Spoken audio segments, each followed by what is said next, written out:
This is Tom Scott's Podcast Express. Conversations about music, movies, politics, art, and a whole lot more with some of Tom's very special friends. Without further ado, here's Tom.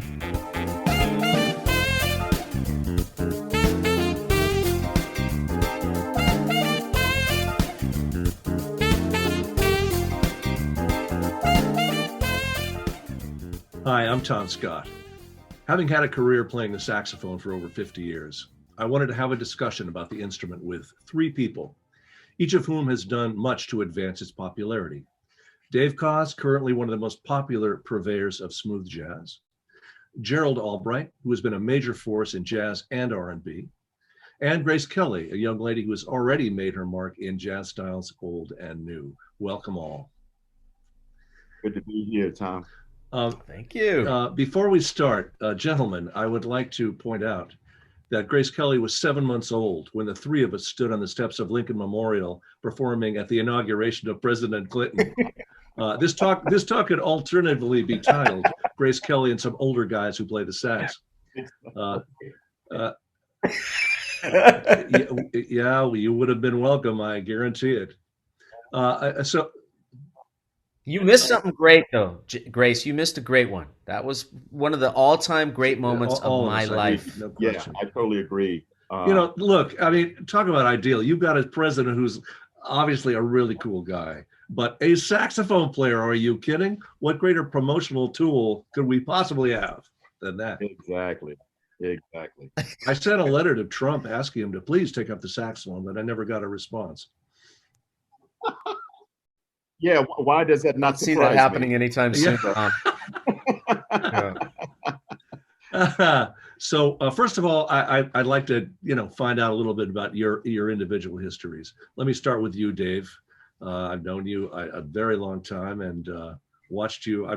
I often tell people I've raised you from a pup, but even though it's not true, but Yes. I got helped a little bit, I guess. So as I said, although you're known primarily as a smooth jazz artist, you were a straight ahead player, I believe, as a teenager, and were featured in the, was it 1981 Monterey Jazz Festival All-Star Band. Tell us about your musical idols That's as a right. youth and your evolution to the smoother jazz style. Well, I'm going to tell you, and I'm going to say this publicly because I don't get as many chances as I would like to air this this very important fact about my career. In that, Tom Scott, your host today on this podcast, changed my life. You really did change my life. Now, I grew up idolizing two people primarily. One was David Sanborn. The other was you, Tom.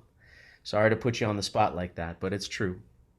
And then, so like freaking out over your records and the fact that you could be this amazing saxophone player, but then turn around and write all the television theme songs and scores for films, and then you were doing all kinds of cool things with the Blues Brothers. I mean, your career was like a model for me, from a standpoint of just all the different things that you did and did at the highest level.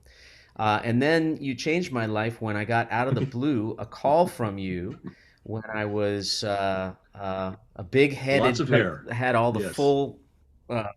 Yes, lots of hair, and you put me in the band for the Pat Sajak show, the late night when he took over, basically when Carson went off the air. Right, that was like CBS's That's answer correct. to Carson retiring.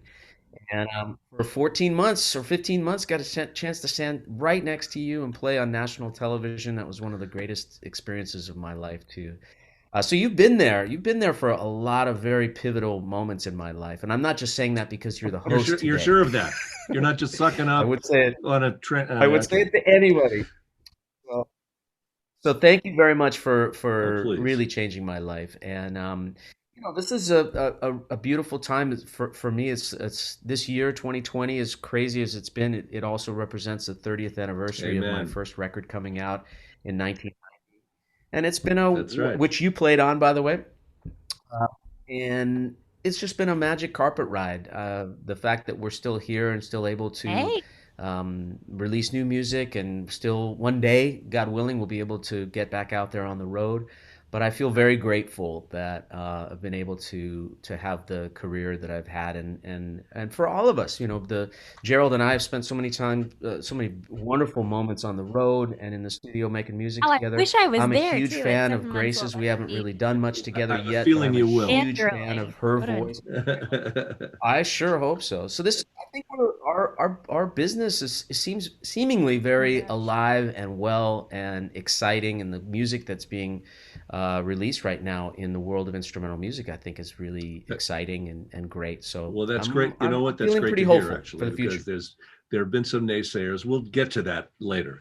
Um, Oh. but in the meantime, before I get to you, Grace, let me ask you, Gerald. Similar question.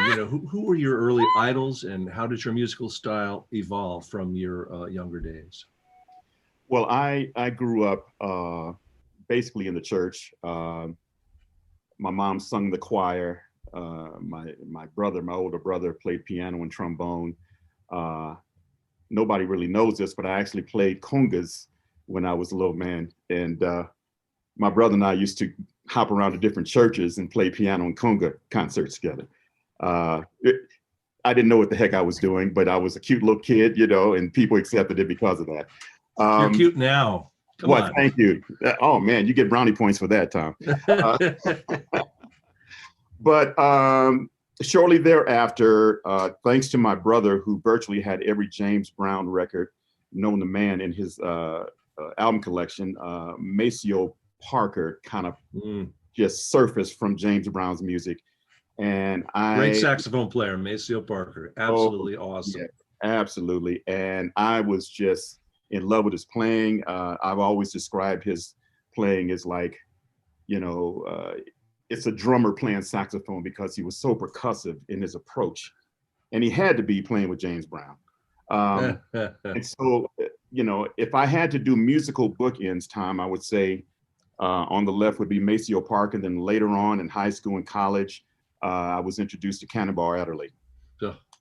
And if I had to describe my sound, it's kind of a fusion between the two of those guys, and with a little Gerald Albright sprinkle in between.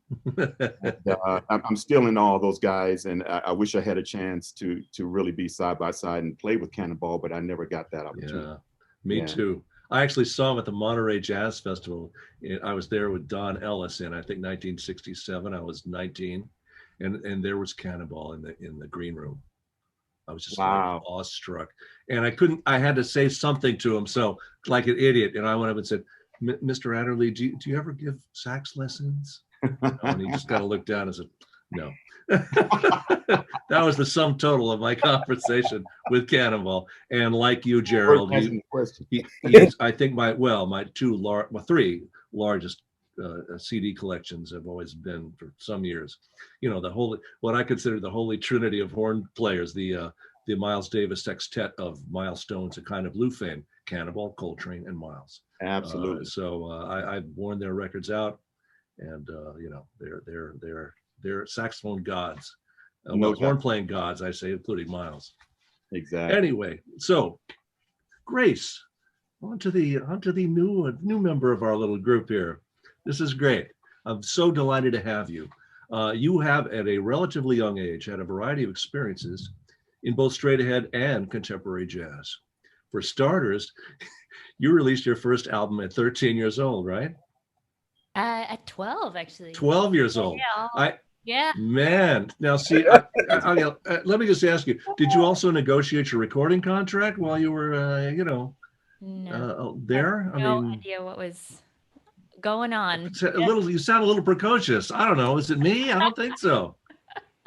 That's awesome, though. And on the other side of things, you also formed a bond with a jazz veteran, 60 years your senior, alto sax player Lee Konitz.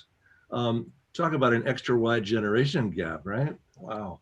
Tell us about that friendship and your development as a saxophonist, both those things, really. Yeah, well, Tom, thank you so much for having me on. Honestly, it is such a pleasure to be on with all of you, and I'm so excited to be a part of this discussion, and fan of all of yours. My first, I guess the first time I fell in love with saxophone was hearing Stan Getz play. My parents would play Stan Getz Girl from Ipanema was just always on repeat. That was like Sunday brunch song, and Right. I just fell in love with Stan Getz' tone. But I didn't know much about the saxophone. I was actually in the world since the age of 6. I was singing, acting, dancing, and I wanted to become a Broadway star. And later I got hit with the jazz bug, and I later got to meet one of my saxophone heroes, Lee Conants, and developed a very strong relationship. We recorded an album together. We played at the Newport Jazz Festival. And another one of my saxophone heroes, the great Phil Woods. Oh, Sadly, they've, rest in peace to both Phil and Lee. And they have some beautiful records together, too. So, I came up learning a lot of straight ahead jazz sax. And it wasn't until a little bit later that I actually discovered Maceo Parker, as Gerald was talking about, and it was like I had never heard a saxophonist using rhythm the way he did in his sound, and then through my journey, it's like I started to learn more about pop saxophone and contemporary, and have a huge love for that music and the way of approaching that instrument. But I also have a very deep, straight ahead background and mentors from that, and so it's a real delight to get to be part of different discussions. Talking about straight ahead and contemporary music, and I'm really excited to just talk about the saxophone in general. good for you. I love that about you. Well, obviously we all love our instrument and would love to see it played and appreciated by a generation of new young musicians.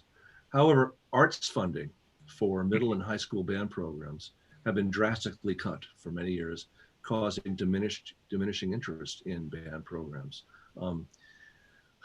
Given that as a backdrop, what can we do these days to cultivate these younger audiences? How can we help? Do you think? Anybody?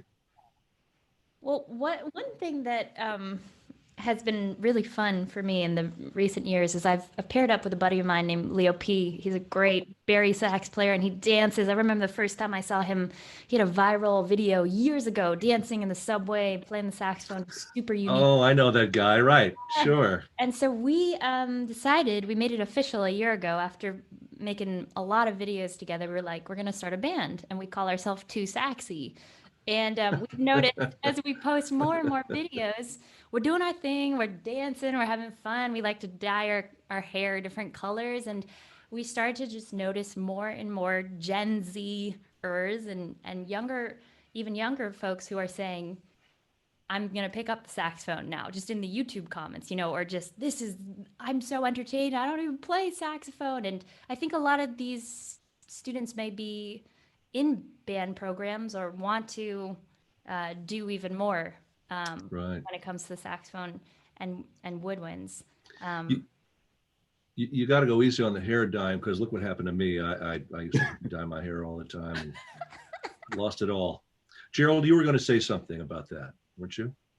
Well, I was just going to make the comment that I think we as artists have a great platform whenever we go to particular towns to perform, to actually take time out and go to these schools and kind of energize students, in the way of Q&As, in the way of, group lessons, whatever it is at the time, whatever the artist has time for at the given point. But also, social media has been kind of a cool connection. Between Instagram and Facebook, I can hardly keep up with the plethora of students who ask me questions about equipment of, what mouthpieces, necks, horns, Right. ligatures, whatever. And so I've been trying to keep up with students that way. And a lot of them ask me about internet lessons and things like that, which very soon here I hope to implement, not especially since we're all home, COVID style. Yes. It might be something to do more sooner than later, but it's reassuring for me that the interest is out there, even though the funding's out there, the interest is really, really there. And when I see young little musicians like Justin Lee Schultz, who plays pretty much everything, Dave knows who I'm talking about. who plays keyboards, who plays bass, guitar, and all. I mean, just that whole passion. It's just reassuring for me at the age of 63, a young 63, by the way. Absolutely. I'm a young 72, but anyway, but go Yeah. ahead. Yeah, Who's counting? Exactly. And I really feel wholeheartedly that when we give the baton out to those youngsters, they're going to take it and run with it in a very positive way. It's already happening. Like, just to pick up what Gerald and Grace were talking about, the next generation. Leo P is a classic example. Justin Lee Schultz, Masego, Wolfpack, Kamasi Washington. Yeah. Kamasi Washington. There's this band called Surfaces, where the two surfer dudes are making jazz music. Really, really cool. There's like all this cool music that's going on, all by young people. And I'll give you one example, Tom. I was asked, I got involved with Wolfpack through Corey Wong, who's a guitar player, young funk jazz guitar player making really vital instrumental music. And then I got attached to this Wolfpack phenomenon. This is a band of 30-year-old guys that met at the University of Michigan, and they developed, it's masterminded by this guy who runs it. His name is Jack Stratton.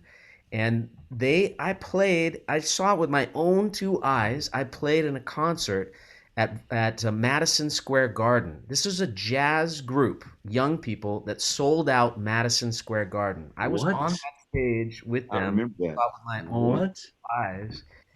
And I look out at the audience, and it's all like 25-year-olds. And I was like, who are you people? How are you? So do you think they have any sense of, do you think they have any sense of the jazz tradition, or are they there because of that specific act? I think that they are, like, the thing that's interesting about Wolfpack is that their appreciation for the people who came before them. Instead of saying, you guys are old news and we're going to start and do our own thing and screw you guys. No, they're really respectful of everybody who came before them. And I think that they are slowly but surely introducing those people to their audience. I think that these are new jazz fans that came through the Wolfpack experience, because they do, and maybe Grace can talk a little bit about this more than I can because she's in that world much more than I am, but there's a certain entertainment factor it's not just music, it's couched in this whole experience. When you go to that concert, you're like taken away by the music, but by the personality of the musicians making it. And it's really special. Right. I gotta say, Dave, that clip, unfortunately I wasn't able to see the Madison Square Garden show live because I was traveling, which I was like, because I love all those dudes. They're amazing. And I got to play in the Fearless Flyers band on their last record, which is part of Wolf Records. But I remember seeing that YouTube of that moment with you and Chris Thiele, and it's just, first of all, just the pairing of everyone on that stage and you guys with your tiny instruments, and the moment that you and Chris both do back bends. I talk about this with my students, and I talk about it, I think I've talked about it in a live stream, of the beautiful merge of the musical height, the climax, and then the stage performance that comes with it, because it's like, and everyone, you hear the Madison Square Garden erupt. It was just like, wow, high note, back bend, just musical fireworks, and it's amazing. And I think okay, so let me ask, so that's great, but it does beg the question to me: does the advancement of jazz depend on, shall we say, for lack of a better term, theater, in order to help sell it, promote it, in a good way, to promote it? What do you think? I think it's very helpful. When I look at all of you and the way that you've merged, your flow with the saxophone, how you're presenting it on stage, and the music and the groove, like there's something that people who don't play saxophone, fans, are automatically connecting with the melody, the way you're playing the instrument, and that theatric nature. I mean, when you think about guitar rock and roll stars, like I remember when I first saw Jeff Beck get on stage, I was in France somewhere, and it's like, he looks so cool, and the guitar is low, and he's making all the faces with his, with his face, and he's absolutely killing it. And it was like the experience as a listener and a fan was like, and I'll just say, as somebody who was trained in straight ahead jazz and have had mentors that have talked about,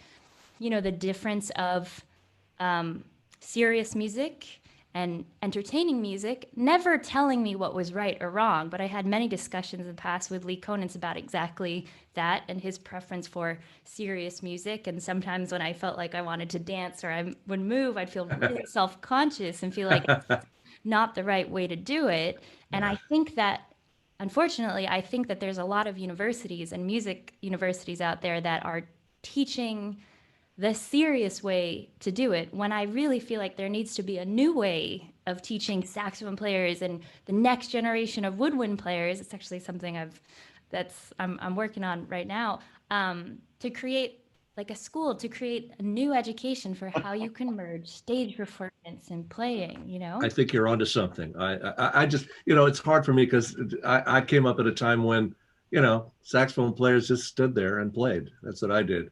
And the idea that I don't know how well, who knows, if I were young now, maybe I'd embrace it. But at the end, look, one of the reasons I started playing saxophone was to get out of the dance cotillion that my parents had enrolled me in. I couldn't wait to get off the dance floor and do where we were doing the foxtrot or whatever the heck we were doing. I just wanted to get up there where there were live musicians accompanying us. I just wanted to get up there on that bandstand. So, yeah.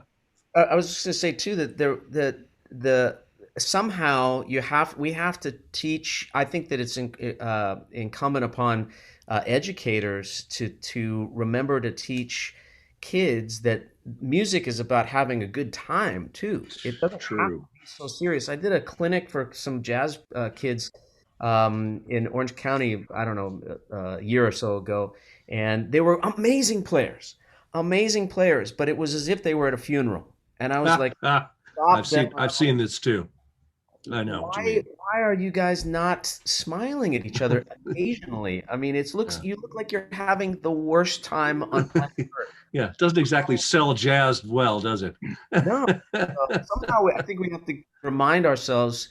Like I don't consider myself a jazz musician, even though I played saxophone, because my initial upbringing was going to shows like Earth, Wind and Fire and Tower of Power shows, and that was like entertainment. It was music, rich music, but there was like.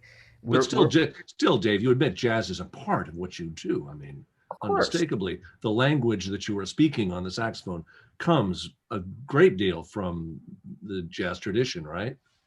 100%. But in terms of like how I look at presenting my music, it's not so much in a jazz idiom as it is in a idiom that is meant to entertain people. I feel like more of an entertainer than a jazz musician, and sometimes people might say, "Oh, well, of course, that guy's he's full of crap. He doesn't know how to play, and he's more of a entertainer." But I don't care.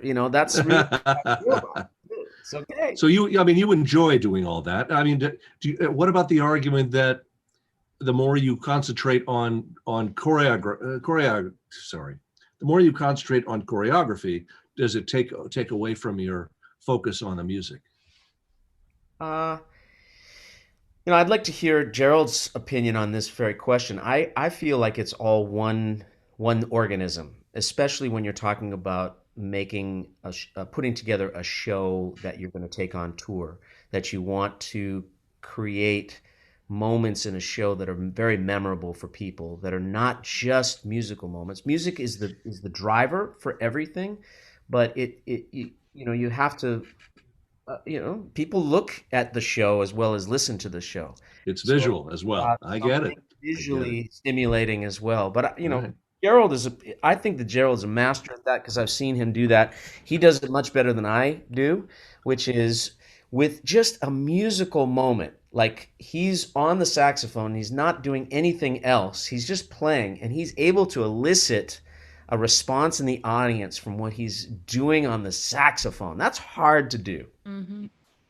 Well, thank you for that, Dave. And expanding on that, I was just going to point out that I think the beauty of music and the beauty of the approach to the saxophone is having that freedom to approach the instrument in the way that you want to converse with the audience. I mean, it is a conversation after all.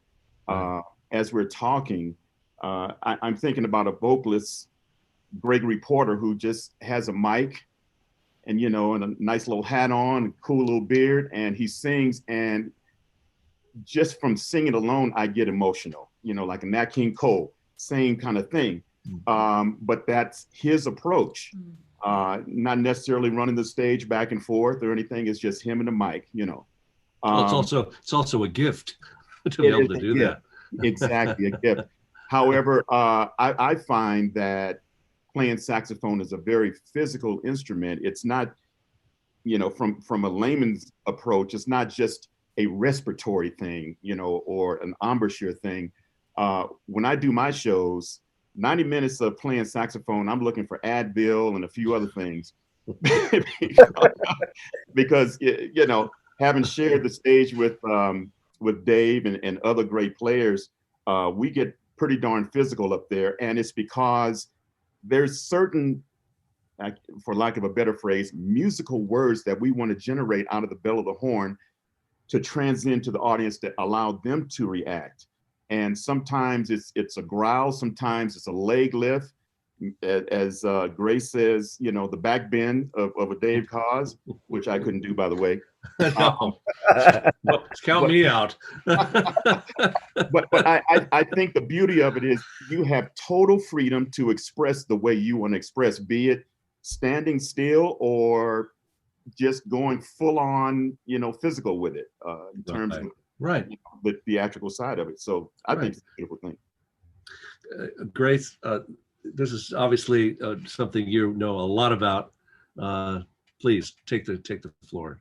Yeah, I mean, I think that everything that's being said is resonating so much. I think I've been in a journey exploring, you know, from kind of the beginning of my saxophone studies, studying a lot of straight ahead and staying still and having some moments that teachers were saying, don't move, you know, so much to really, at one point in my expression, because I think about singing when I play the saxophone, I also sing and songwrite, and it's always been this interchangeable thing to me. So that's my expression. It's singing through the horn. But I remember at one point I was like, I feel like in order to ramp up this expression that's in my heart, I need to move. I need to actually not even I need to have it on my face. It would just be written on my face. And whatever one's expression is, and however you can get it out, like Gerald was saying, whether it is Bachman or whether it's Gregory Porter style, just singing his heart out. I think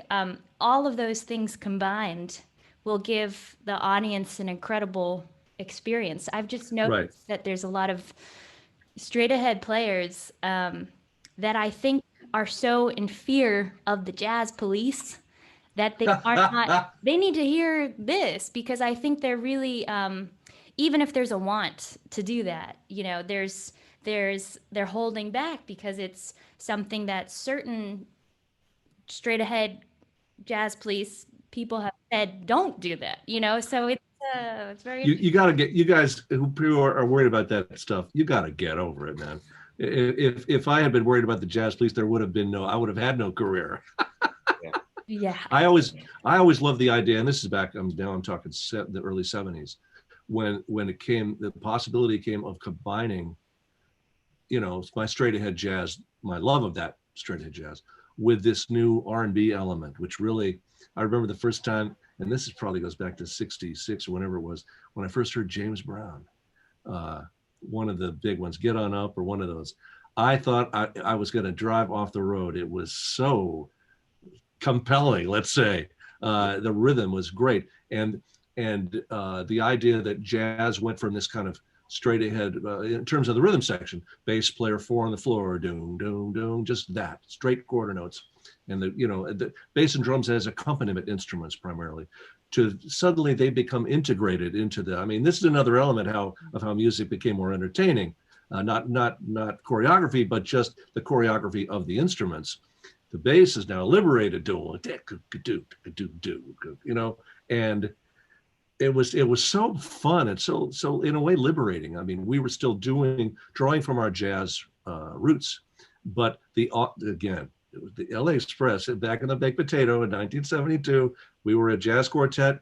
Max Bennett, I always give him credit for this, our bass player, came in with the first kind of, I mean, we didn't know what to call it then, but it was kind of R&B jazz fusion sort of thing.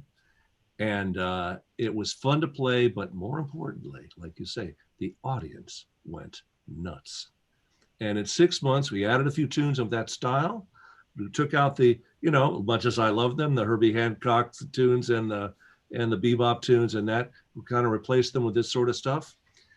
I remember driving up to the Baked Potato in 71 or 2. I was the Tuesday night house band, and we had built this up over a while.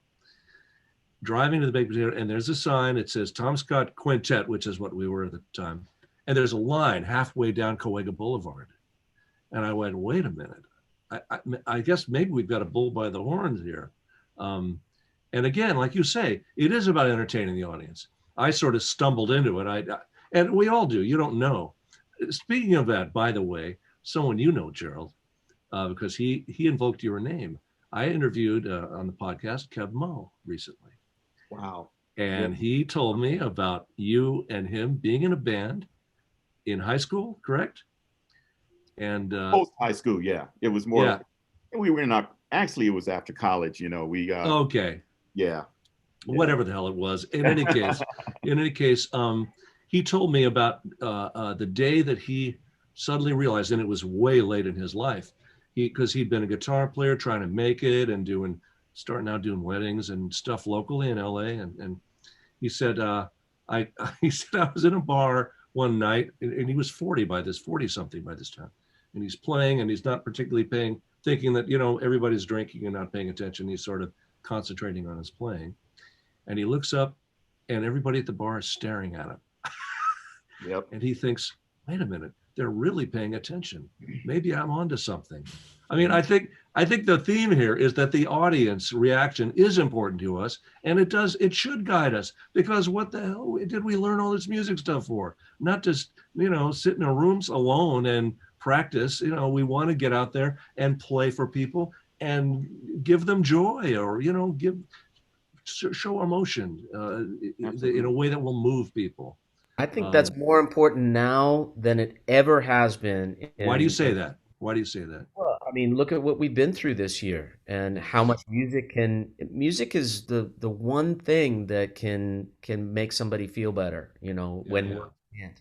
And I think especially given the nature, I have a kind of a controversial theory about 2020 in that nobody was out on the road this year. Nobody. And the reason this came to me, I was talking with Ralph Johnson, one of the Earth, Wind, and Fire guys. He's a good friend. And he was lamenting how they had this big tour planned and they had to cancel everything. And of course, everybody canceled their summer tour. Sure did. So, when especially with jazz music and contemporary jazz or smooth jazz, whatever, the audience is an amalgam of everybody. It's like a snapshot of America when you look out, especially, for Gerald and I, when we were doing Summer Horns, you got black, you got white, Republican, Democrat, gay, straight, old, young, everybody's there. Right. And everybody they're completely different human beings, of course, but because they share a love of whoever they're going to see music-wise, they can look around and see, oh, yeah, everybody is here and we're all cool with each other. So that didn't happen in 2020 for anybody. So there's millions and millions of people who didn't get that sensory input that can only happen at a concert. And I think as a result of that, people's nerves are frayed in a way that they've never been since, If you're right, David Cause, 2021 is going to be a great year for musicians. Yeah, exactly. You're right about that. And I was just going to make the point also that I think it's a parallel thing between musicians and the audience. I don't know about you guys, but I'm pretty sure I can speak on your behalf that you have, along with me, all of this music pinned up in us that we have not been able to get out of our system over the past 8-9 months. So, and at the same time, our audience, especially like through social media, people are saying, man, where are you going to be next? When does this thing open up? When are you going to start performing? Yeah. They're just literally itching to hear us and feel us again. And we have been denoted, the exhale of the pandemic, basically. Musicians and music is the exhale of the pandemic. So I'm eager to get out there, and, hopefully 2021 will open up where we can, just do what we do 100%, and just really, really looking forward to that, actually. Great. Yeah. Well, look, I would like to take up, should I say, perhaps the darker side of saxophone criticism, and I'll start by telling you that I think in pop music today, the saxophone, I think, is often thought of as a generic instrument, and like another item on the sound menu of a keyboard synthesizer. And the saxophone, as we know, is capable of being played in a huge variety of different styles. I mean, for example, we have on the mellow side, say, Paul Desmond and Stan Getz. And on the edgier side, you could name, Coltrane and even Clarence Clemens, as edge, and everything in between. There's a great quote attributed to 1950s tenor sax player Zoot Sims. A well-meaning customer in a bar once approached him at the end of the night as he was packing up his horn. Zoot was famous for drinking on the bandstand and was apparently not in the mood to converse with his fan. And the guy says, "Gee, Zoot, I love the way your horn sounds." And Zoot lifted the horn out of his case, held it in front of the guy and says, "How does it sound now?" Followed by an expression I won't repeat here, but it starts with a maternal reference and ends, well, badly. I'd like to talk about the notion that these days, do sax players kind of sound the same? Is this true? And what has sampling done to the perception of the saxophone? Is it an electronic age thing or what? Grace, what do you think? I think I love that question. And, something you were just saying, Tom, about the saxophone fitting into so many genres. I'll never forget the moment that my mentor, Phil Woods, he had said, I think we just got off stage and we had played Web City at 200 BPM or something. And I don't know, he maybe was talking about his time playing with Billy Joel and that legendary solo, Just the Way You Are. But he said, jazz and this instrument fits into so many different genres. And that was like a light bulb moment to me. And he's like, have fun with it. To hear him say that, it was like, oh my God, everything opened up. It was just reminding me of that beautiful memory. But Tom, what you're saying about like sampling and electronic music, I hear some moments that I feel like people like Big Gigantic, and there's some cats who are doing like funk sax and music with electronics, and it's like super creative and awesome, and the way that they're doing it. So those are the kind of the moments that I'm like, yeah, like use technology, but then use the saxophone and your unique voice singing through the saxophone and make something new. I think when saxophone is just sampled and it sounds like MIDI, like some pop records, maybe it was a Jason Derulo song that literally had a MIDI saxophone. I'm like, oh, yeah. no, I'm sure that's not the only one. I've had a couple of tunes where they've grabbed one sample they love of the very first record I ever made, a tune called Today, and it was just one little lick, and it's I can't remember the name of the group, but it's over and over. By the time the record's done, I'm sick of it. Once or twice is fine, but my God, it just this is not the saxophone was not meant to be just a repeating lick over and over. We have style and all kinds of things that Are you sick of the royalties though? That's what I want to ask you. I've gotten used to it over time. accepted the some acceptance there for that. Yeah, you got to go with it, man. What are you gonna do? That the whole reason why I picked up the saxophone was a commercial decision, because my brother was had a band at the time. This was like the mid 70s or whatever, and they didn't have a saxophone player. They were doing weddings and bar mitzvahs and fraternity parties, and that was the reason why I picked up the sax, was to get into my brother's band. Because if you remember back then, that pretty much every pop song had a sax solo. Right. and they were really memorable. Like you brought up the Phil Woods one and Just the Way You Are, Grace. That's probably like the quintessential. I remember playing that. Oh, You couldn't take any other solo. He created the melody for that section of the song is part of the song, so you can't play anything other than what he played. So I used to just memorize all these, and like Saving All My Love for You with you, Tom Scott, or Gerald Albright playing the Patrice Rushen Forget Me Nots. That saxophone. right. That is part of the song. You can't play anything other than what you guys played. So it's an interesting thing. Like that era is not here anymore. That sort of sax solo Yeah. era. Yeah. But I would stand behind every one of those powerhouse hit songs that had them, because those were part of the record.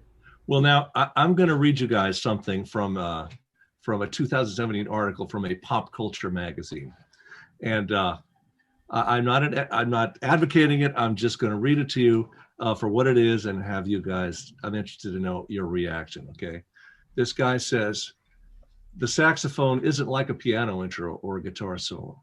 In modern music, it can feel, well, outdated. There's no song in the top 40 right now with a saxophone solo. There's hardly a defined saxophone part on any of these songs at all, which is incredible because for most of American popular music history, the saxophone was the backbone of a hit song, which is what you were talking about. But add a saxophone to your song today, and it's likely to get hate. In a 2007 article about 10 popular songs nearly ruined by the saxophone. I missed that one. Compared the instrument to cayenne pepper. A little bit is fine, but too much is painful. When Jason Derulo's Talk Dirty hit the charts in 2014, reviewers bemoaned its addictive, annoying saxophone hook. That was like the thing I got sampled on. In 2015, another article described the saxophone as big, nasty, and damn near impossible to kill. In today's pop, the saxophone is used sparingly because instead of seeming cool and propelling signals, it runs the risk of making you look corny. Over the past decade, the instrument crept its way into occasional radio hits and continues to be wielded gracefully by jazz musicians. That's nice of him to say that. But in popular culture, the saxophone, once a staple of American music, became shorthand for a greasy 80s man. Damn. Now, any comments, Grace? I mean, other than causing laughter, there will always be people like that, I suppose, I really right? think it's time to bring Saxy back. Thank you very much. Well said, and very relevant. This is the time. Mm-hmm. There Wow, you that's go. shocking. Yeah. That hit my heart. Three words. How dare you? Relating to the article that you just read, how dare you? Yes. I believe saxophone is timeless, yet music goes in cycles. Okay, so I'm a proponent of positivity. I think the right song with the right sax solo will come back around again, and it will open the doors once again to a plethora of wonderful songs that incorporate the sax the way it's supposed to be incorporated within a song. I just really, really feel that. I mean, just in terms of cycles, I mean, instruments that used to be really prevalent in the 70s and 80s, like you say, you go to the baked potato and you'll see a Fender Rhodes there, you'll see whatever the coolest amp was then, Yep. All those instruments are coming back around for a reason, they're being used in different formats and different approaches, but again, it's just a cycle. And I think the same thing is going to happen for the saxophone. I think that it's going to become more prevalent today, and we're just going to have to be the warriors behind it to keep it on the surface. Amen. Well said, my friend. I also think that there could be there could be another extenuating circumstance, and it has to do with people's attention spans. So what I was thinking about was like the if you look at what's happened on television theme songs. So there used to always be, Tom, you wrote a ton of them. there used to be like the opening credits where there would be a great theme song, and you'd look at the who's starring in it, and then the show would start, and people would enjoy that part of it. You don't have any theme songs, or if there is a theme song, it's like 5 seconds long. And then you look at the length, the average length of pop songs now in the Spotify era, which is, there's a real preponderance of short songs, like 2 minute or 2.5 minute songs, under 3 minute songs. Right. So I think it's really about real estate in a lot of ways too. I get you. Whether you're going to give up those 30 seconds to a saxophone solo or some other solo versus just taking those 30 seconds and making it more vocal hooks or so I think that it's really the way that what's in fashion right now more than anything else. There was a young lady who came to our house with some other friends we knew just a couple of days ago. And she suggested that I consider putting stuff on TikTok. And I said, well, I've heard of TikTok, but I really don't know much about it. She says, well, you can do 15 seconds or 1 minute. Those are the choices you have, apparently. And that you should do 15-second things. She said, I bet you'd get a tremendous amount of following. I just don't know exactly it's sort of like an advertising jingle that we used in 15-second spot, I suppose. But it's just, again, it's just there are new ways of looking at stuff. And I guess you have to embrace it. Like you say, you have to embrace choreography, the fact that you are putting on a show, and it should be entertaining for your audience, and you just have to adapt, right? Yeah. I was just thinking about how in that, what you read, Tom, I think they're really talking about mainstream pop music. Of course they are. Yeah, I'm seeing some very cool stuff come out of the electronic world that, like, even this DJ producer who I like a lot, his name's Ju, Chu, is like very dark pop electronic stuff. He's going out and selling out, 2,000 seat venues, and he has a saxophonist with him. It's like him, saxophonist, and one other person. I couldn't get tickets to the New York show. It sold out so fast. I think they were playing at in Brooklyn at the Steel. I'm blanking on the name. And then cats like Grizz, Big Gigantic. So I think that's kind of like, and even though that's not completely top 40 mainstream, I still think it's more mainstream than other genres. So I think it's kind of cool that there's this kind of underground culture that's also brewing, with instrumental music coming to the forefront in a different type of way, and even what Dave was saying about Wolfpack too. So that I think is some hope. I think it's great news. I do. I really do. And regardless of the fact that I'm not necessarily a part of it, I applaud it. I want the saxophone and its traditions to carry on and evolve and be heard and appreciated. Absolutely. So much. I'm following you immediately on TikTok. Me too. Me too. Okay, that's okay. 2 followers. That's great. Maybe 3. 3. Okay, great start.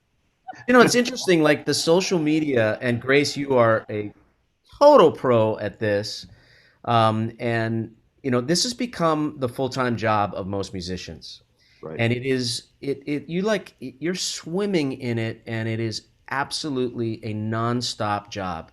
You could spend your whole day on it and just figuring out what to post, when to post, how to put money behind it. It's maddening. Like we have not only have to be the artists to create the content, but now we are in charge basically of disseminating the content, because there is no other way to really, in the world of jazz at least, there really is no other way to advertise what you're doing.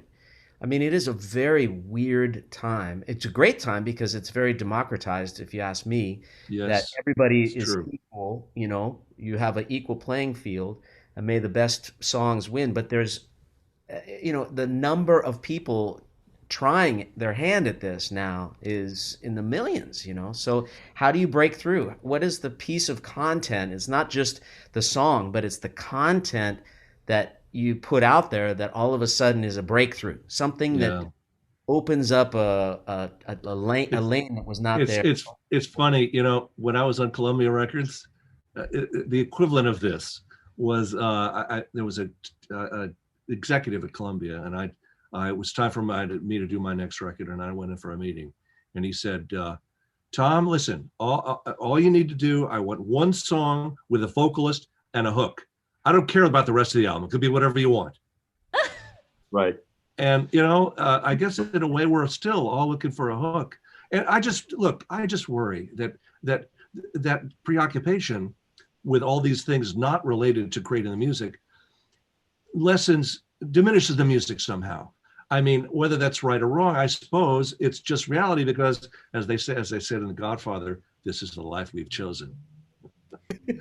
Yeah, I think it's very interesting. It's like, none of music students are prepared to, after music school, not only be playing your instrument amazingly and making your own music, but like we're talking about, it's like running your own social media. And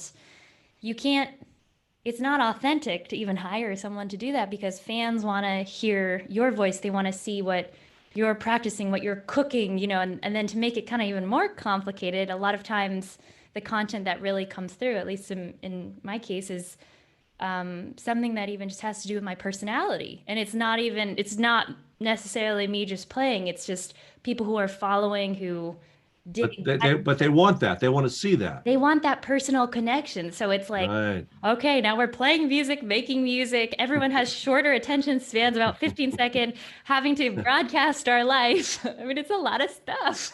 It's a lot of stuff. You're certainly not lacking in something to do these days. But I will say one thing that I absolutely really love about social media is the fact that, I've had DM conversations with other musicians. Actually, I met Corey Wong through just DMs and networking opportunities. Excuse me 1 second. For those of us who don't know what DM stands for. Direct messaging. Right, like of course. On Instagram. I knew that. I was just testing you. Yeah. Go ahead. I think it's amazing now that there's this opportunity to, if I DM'd any one of you, maybe you would respond. And I've had conversations with fans. I've sold merch that way. I've had tickets. I've had opportunities come up. Corey Wong and I were direct messaging, and he said, "Hey, we're working on this new project, and would be really interested in having you on it. Are you interested?" That all happened through direct messaging, and that's pretty cool. That's totally cool. That's totally cool. I actually have been, over the last couple of years, I've changed my job description to that being infiltrator. So I feel like that's the job of the best description of what I would like to do for the future of my career, which is infiltrate people who are doing things that are so cool that they would never want me involved. That's that cool. So I choose those people and I just say, okay, I'm going to drive you crazy until you just say, all right, come on in here and try it out with us. But I think that reminds me of the old Groucho Marx line. I'd never join a club that would have me as a member. Exactly. But there's some really, really cool stuff going on out there in the world of instrumental music right now. I really feel that way.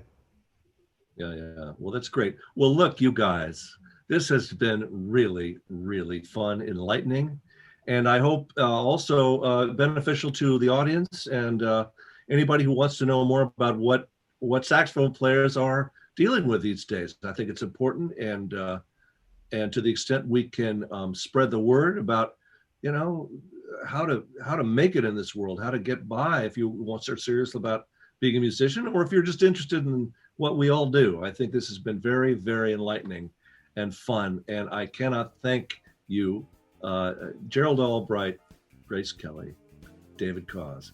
Thank you so much for being my guests, and all the best. Thanks, Tom. All the best to you, Tom. We had a blast. Thank you Great. so much. Such a pleasure.